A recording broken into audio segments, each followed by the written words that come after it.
Yo, what's up? I'm Eldritch Sarah, and welcome back to my channel where I like to talk about all things spooky, scary, and have a little bit of fun. Today on the channel, we're going to be talking about Osgood Perkins, Stephen King, and James Wan's new movie, The Monkey. With all the names in front of and behind the camera on this film, I was beyond excited for this before I even saw any of the trailers. So there's a lot of information out for this movie already, between its 2 trailers and the extended clip that we got. And also, this movie being based off of a short story, I had to dig into that a little bit as well. So in today's video, we're going to go through all of that, break it all down, and see what we can find out about the upcoming film The Monkey. Did I mention that this project is also being backed by Neon? This film is just looking like a really good time, man. Yes, another terrifying Stephen King short story is coming to the big screen, and there are already a ton of exciting updates about The Monkey. Based on the horrifying short story originally published in 1980, this film's adaptation has been written and directed by Osgood Perkins, recently known from Longlegs, with Theo James, Tatiana Maslany, Elijah Wood, Christian Convery, Colin O'Brien, Rohan Campbell, and Sarah Levy starring front and center. The powerhouses over at Neon are in the producer's chair for this film, as well as James Wan, known for The Conjuring, Insidious, Saw, and Malignant. And it is slotted for a release in theaters across the United States on February 21st, 2025. The synopsis for our film reads, after stumbling upon their father's mysterious symbol-playing monkey toy in the attic, twin brothers Hal and Bill unfortunately find that someone close to them will perish every time the mechanical toy sounds off, and they are forced to witness a string of horrifying deaths unfolding around them. In an attempt to leave the haunting behind, the brothers discard the monkey and pursue separate paths over time. However, when the inexplicable deaths resurface, the brothers are compelled to reconcile and embark on a mission to permanently eliminate the cursed toy.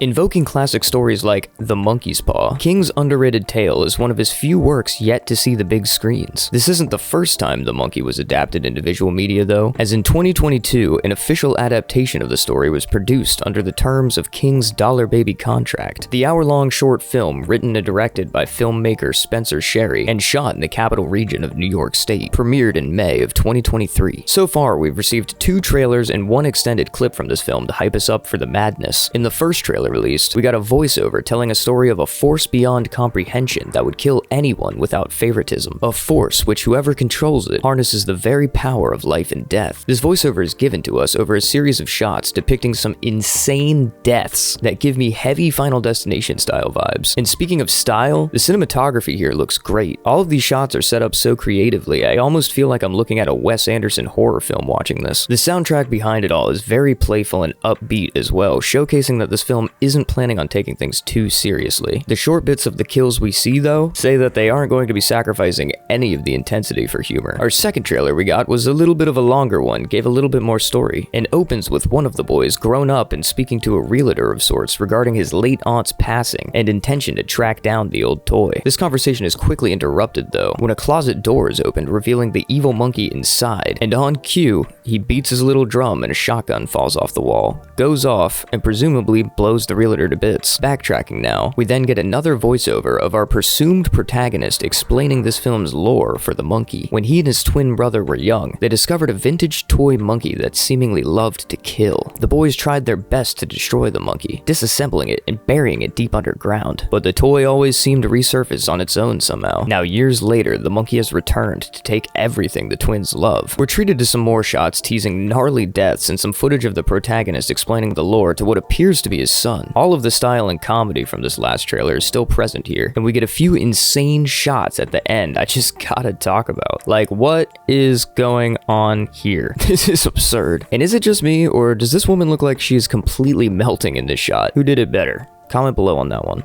Osgood Perkins decided to be generous and gave us this extended clip for the film showing exactly how this monkey works. A woman, who I presume to be the twins' aunt mentioned earlier in the trailer, is awoken by strange sounds in her home. Armed with a 6-shooter, she traces around the house looking for the cause of the noise. She tracks all the way down to the basement, and when nothing is found, she falls through her stairs into a box of fishing lures, getting them stuck in her face. Ugh. While trying to tend to these wounds by covering her face in isopropyl, she notices her gas stove leaking. Leaning into to inspect it, it combusts, igniting the alcohol on her face and setting her head ablaze. She runs frantically from the house, getting her foot lodged in a flower vase left by her door as a gift. And just when you think it couldn't get messier, impales herself on a wooden post. Man, everything that we've seen about this movie so far looks so good. I'm so excited for this one. And just around the corner in February too. So there are 3 forms of media that already exist for this story. The short story that the whole thing was originally spawned from, a short film that came out in 2002, and then 2025's The Monkey. I love how bombastic and funny yet vicious this movie is looking. And the story does seem very alluring. Osgood Perkins has definitely taken his liberties with this one and decided to make his version of the story his own. But exactly how far has he taken it? In order to answer that question, we're gonna have to talk about Stephen King's short story a little bit. Now, being that Neon's film The Monkey is based on that tale by Stephen King of the same name, let's take a look at the source material and see what we can draw from that. The Monkey was a 1980 short horror story by Stephen King, featuring a cursed cymbal-banging monkey toy. The story was first published as a booklet included in the Gallery magazine in 1980. The story was even nominated for a British Fantasy Award in 1982, and later, in 1985, it was significantly revised and published in Stephen King's collection Skeleton Crew. The plot of King's original story follows Hal Shelburne, a man haunted by a wind-up monkey toy that seems to bring death and misfortune. The story begins when Hal's son Dennis discovers the monkey in a Ralston Purina box while exploring the attic of Hal's childhood home. Hal reacts to this with dread, recalling his childhood experiences with the toy. In flashbacks, Hal remembers finding the monkey among his father's belongings. As a child, Hal noticed a disturbing pattern. Whenever the monkey clapped its cymbals, a death or calamity would follow. These events included the fatal fall of Hal's childhood friend, Johnny, who fell from a treehouse, and the death of his aunt Ida's cat, which was run over by a car. Believing the monkey was cursed, young Hal threw it into a dry well near his home. Decades later, the monkey inexplicably resurfaces. Its reappearance unsettles Hal, who fears for the safety of his family. Determined to destroy the toy, Hal involves his younger son, Petey. They both go to Crystal Lake with the monkey in a flight bag weighted with rocks. Hal rows to the deepest part of Crystal Lake where he throws the bag into the water. As the bag sinks,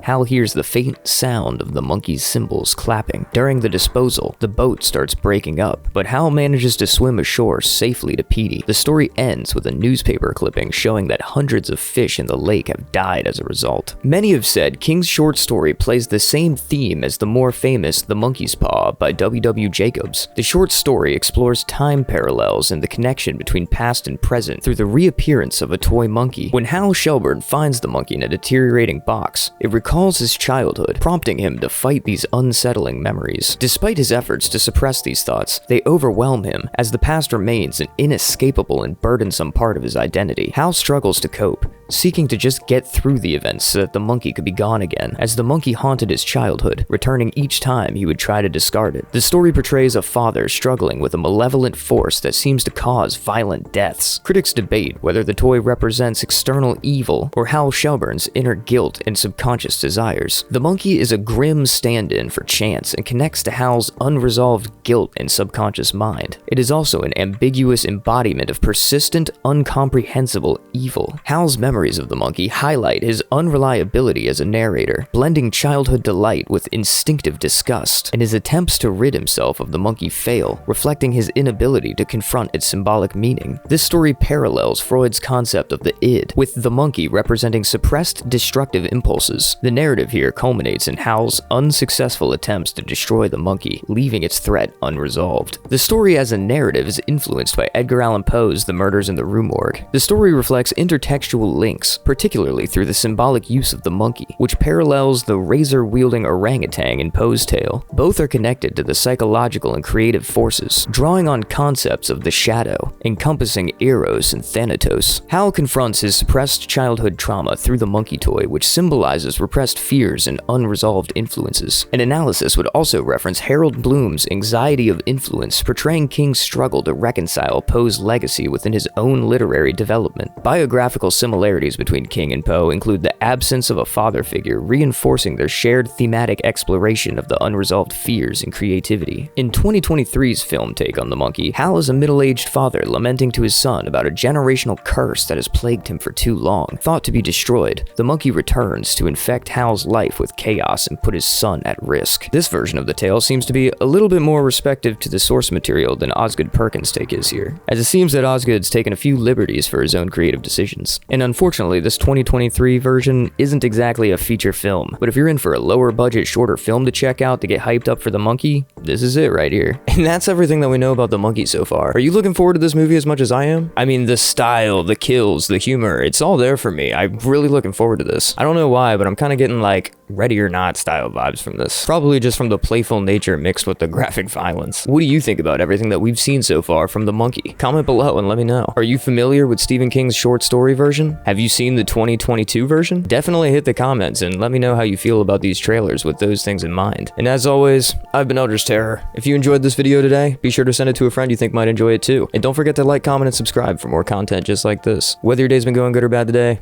I hope it gets better.